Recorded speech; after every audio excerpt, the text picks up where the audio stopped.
नमस्कार, बहुत बहुत स्वागत है आप सभी का। आप देख रहे हैं संसद में आज। मैं हूं प्रीति। शुरुआत करेंगे संसद में आज की सुर्खियों के साथ। 2017-18 का आम बजट आज लोकसभा में 11 बजे वित्त मंत्री अरुण जेटली पेश करेंगे। कृषि और उद्योग जगत में संतुलन पर होगा जोर।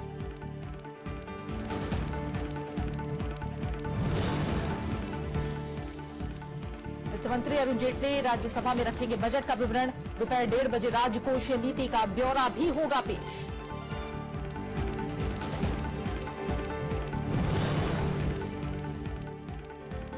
बयानबे साल बाद पहली बार आम बजट के साथ पेश होगा रेल बजट। सुरक्षा बुनियादी ढांचे की मजबूती और गति बढ़ाने पर होगा जोर। वित्त मंत्री कर सकते हैं कई अहम ऐलान।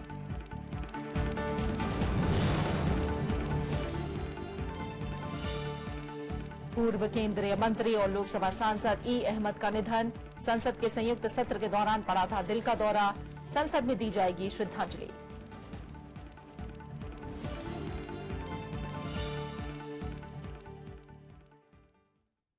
आज बजट सत्र का दूसरा दिन है। वित्त मंत्री अरुण जेटली आज एनडीए सरकार का चौथा बजट पेश करेंगे। बजट की प्रतियां भी संसद भवन परिसर में पहुंचाई जा चुकी हैं।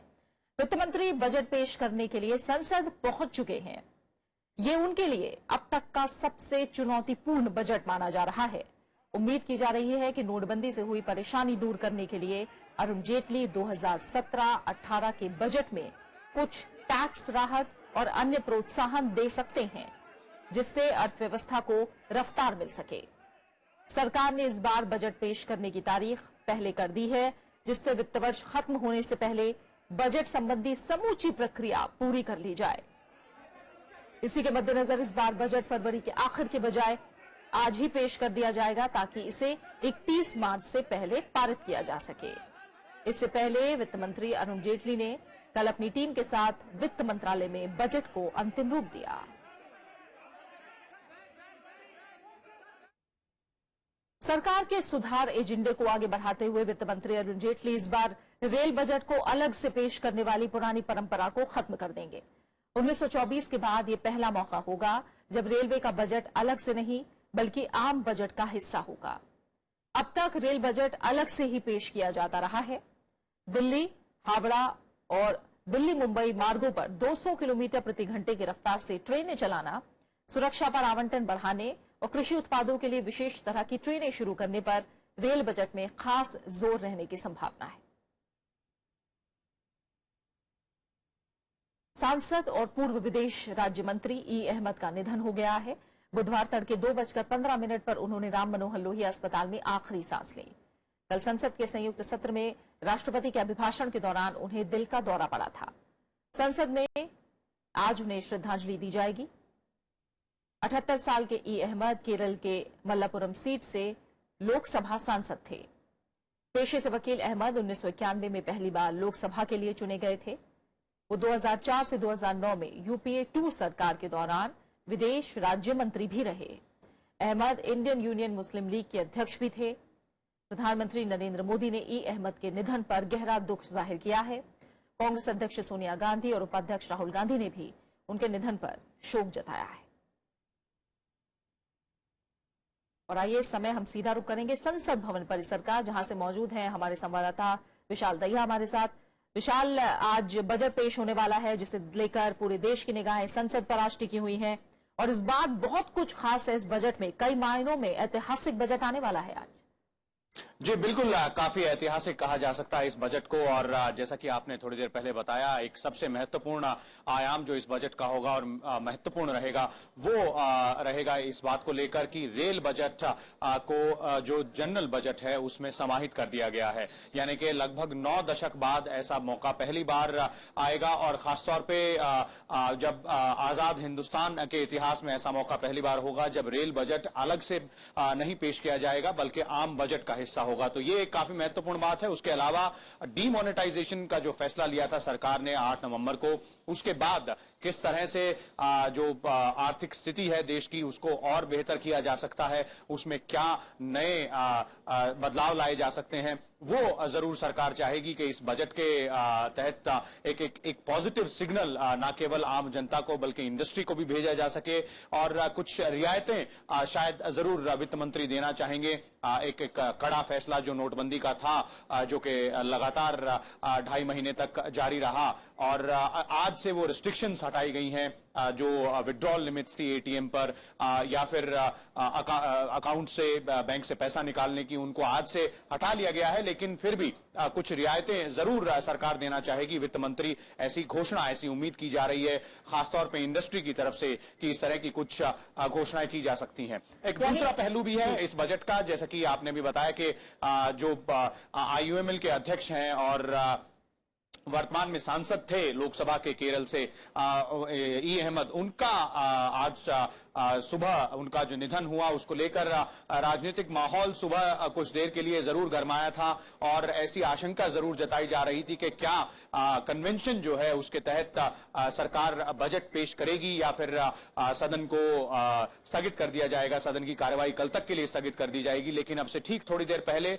सरकार ने आधिकारिक रूप से अपना वक्तव्य दे दिया है। फाइनेंस मिनिस्टर अरुण जेटली ने आपसे ठीक थोड़ी देर पहले ट्वीट किया है कि ठीक 11 बजे वो बजट पेश करेंगे और उनकी स्पीच को लाइव देखा और सुना जा सकता है। तो यानी कि सरकार का रुख साफ है। और अब जबकि हम इस वक्त बातचीत कर रहे हैं पार्लियामेंट हाउस के कमरा नंबर 53 में इस वक्त कैबिनेट की बैठक चल रही है, जहां अंतिम रूप जिसे कहा जा सकता है एक ट्रेडिशन जो है, उस ट्रेडिशन के मुताबिक कैबिनेट की मंजूरी दी जाएगी और उसके बाद 11 बजे जब सदन की कार्रवाई शुरू होगी तो वित्त मंत्री अरुण जेटली खड़े होकर अपनी बजट की स्पीच प्रेजेंट करेंगे और बजट का डॉक्यूमेंट देश के सामने लाया जाएगा। तो बिल्कुल अब ये साफ है कि 11 बजे बजट पेश किया जाएगा और एक दुर्भाग्यपूर्ण घटना हुई आज तड़के करीब 2:15 बजे, जैसा आप बता रहे ई अहमद का निधन हुआ।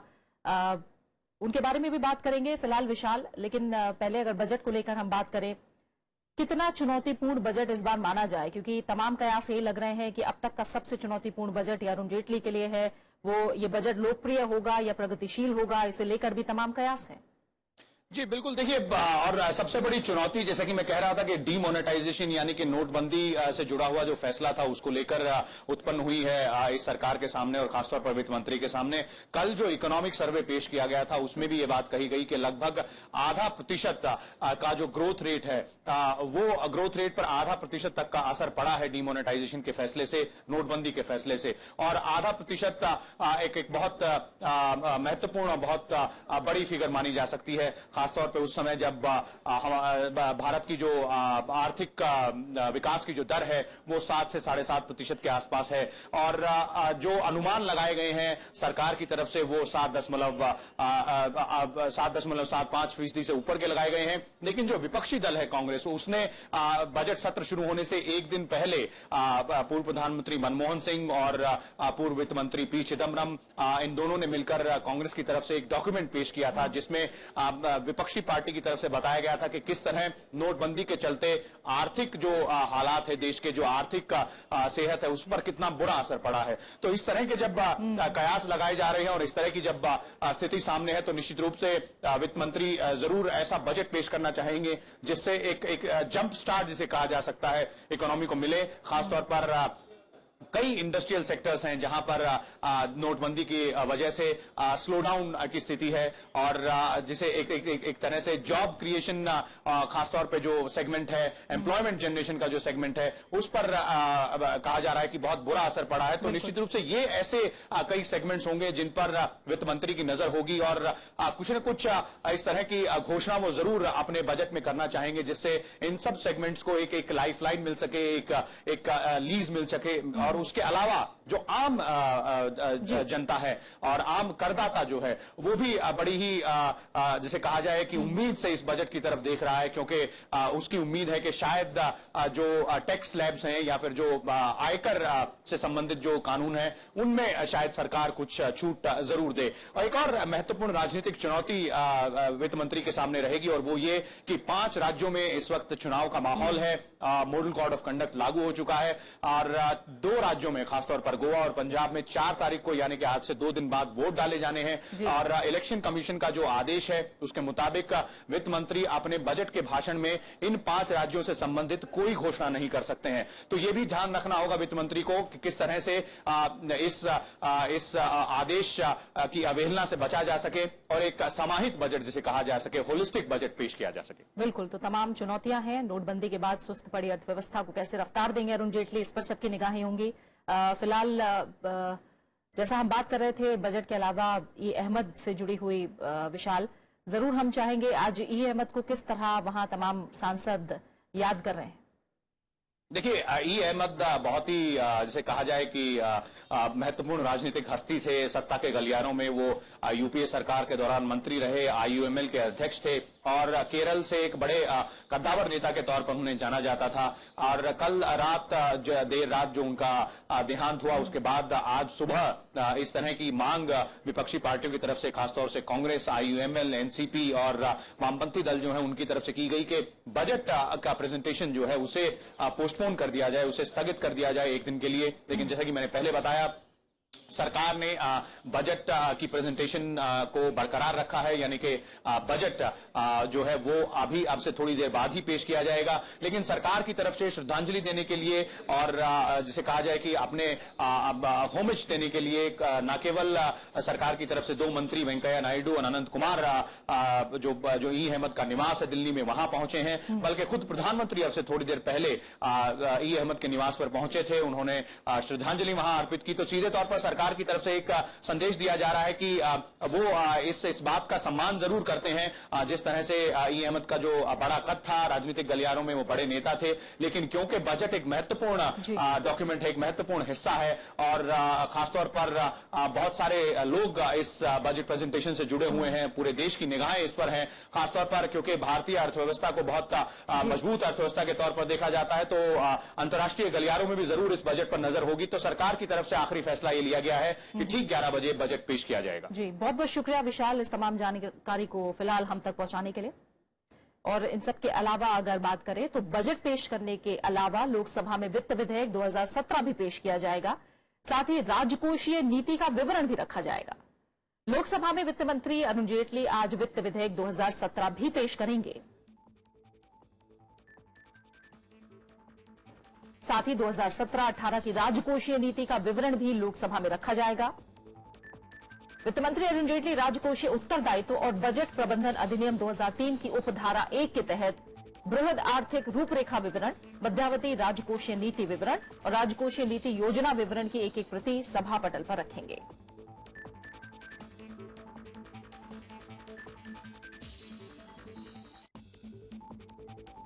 वहीं राज्यसभा में आम बजट 2017-18 की प्रति सभा पटल पर रखी जाएगी, साथ ही राजकोषीय नीति का विवरण भी रखा जाएगा। वित्त मंत्री राज्यसभा में दोपहर 1:30 बजे वित्त वर्ष 2017-18 के लिए सरकार की अनुमानित प्राप्तियों और व्यय का विवरण यानी आम बजट 2017-18 का विवरण सभा पटल पर रखेंगे। साथ ही 2017-18 की राजकोषीय नीति का विवरण भी राज्यसभा में रखा जाएगा। वित्त मंत्री अरुण जेटली राजकोषीय उत्तरदायित्व और बजट प्रबंधन अधिनियम 2003 की उपधारा 1 के तहत बृहद आर्थिक रूपरेखा विवरण, मध्यावधि राजकोषीय नीति विवरण और राजकोषीय नीति योजना विवरण की एक प्रति सभा पटल पर रखेंगे।